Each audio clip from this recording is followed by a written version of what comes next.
does chiropractic really work? You know, you could be out there in the public, people can ask questions like this. You could be at lunch with people, they could ask questions like this. You could be at a big family dinner, they could ask a question like this. And instead of just talking, why not just do a simple diagram? Here's a diagram that I love. You have a man and a woman, and they join, okay, and the male seed fertilizes the female seed, okay, all right, and they come together, and then that little bioelectric energy life infusion, okay, starts this process where those two cells join and start to multiply.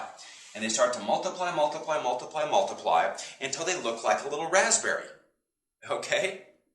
And it continues to grow and grow and grow. Now, what is the first organ that starts to form as a baby is developing? Well, the first organ to start to form, of course, is the actual brain itself. So the brain forms first.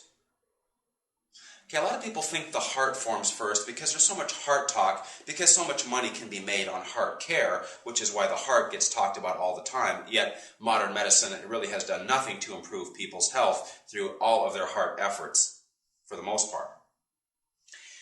But you're alive when your brain starts, and you're dead when your brain stops. So it's all about the brain, okay? So the brain starts to form first. And then as the scientists watch, okay, this cord starts to develop, and what happens is the left and right sides of the brain start to grow down these nerve fibers. Lots and lots and lots of them. Okay? All going down into the body, differentiating, all right? And at the end of all those nerves, you might have what we can call nerve buds. And at the end of those nerve buds, all the organs form. So the heart starts to form. Of course, the stomach starts to form. Digestive system forms. Arms, legs, skin, muscle, tissue, glands, bones. All this starts to form.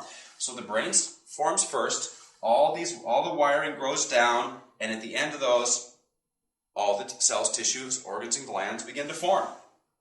And of course, the brain has electrical power. Say the brain has 100% power.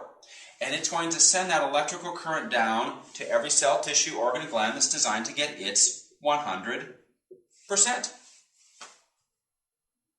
Now, what do you think happens if any cell, tissue, organ, or gland only gets, say, 70%? Well, it won't work as well.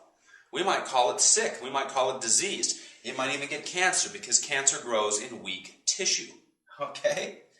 All right, so we know that that's true. Now, the thing about this is the brain is so important that it is actually cased in bone because the brain is so important. And in fact, the spinal cord is so important, it also is cased in bone. Is the heart cased in bone? It's protected by a cage, but it's not cased in bone like the brain of the spinal cord is. So we basically are a brain and a spinal cord powering the body. Now, of course, the issue at hand here is we have all these soft nerves that come out from holes between hard vertebrae. Okay? And because we're upright, and because we move and bend and twist, and gravity compressing us, and sleep, posture, work habits, athletic stuff, sitting in school, all the things that we do, the vertebra can and will shift. They can and will start to get stuck. And of course, soft, easily irritated nerve, hard vertebra, can certainly cause irritation, causing pain or a problem wherever that nerve goes. So, our job in chiropractic is very simple. We want to make sure all the vertebrae in the spine are shoved forward and flush. All right? The role of the chiropractor isn't necessarily to make crooked spines straight. The role of the chiropractor, if anything, is to make sure that the nerve openings are open and flowing. And one way that we can be assured that that's the case is when the vertebrae are set forward and flush. That gives them biomechanically the best chance to have the most nerve flow. So as I visit with people and say, hey, my job is very simple. I just want to make sure all the vertebrae of the spine are shoved forward. Okay? And of course, the atlas vertebra here gets a little special attention because of its uniqueness in shape and function. And the SI joints too. All right? So, in the simplest sense, the brain forms, nerves grow, everything forms at the end of those nerves. If those nerves are irritated, we have got a problem. And of course, it's very important for us to always keep in mind, and for patients to always know also, is we can only feel about 10% of our body. So when someone says they feel good, big deal. That means of the 10% they can feel, yeah, you might be okay. But what about the 90% you cannot feel? Like you cannot feel clogging arteries until you drop dead. You cannot feel cancer until they find something the size of a golf ball inside you.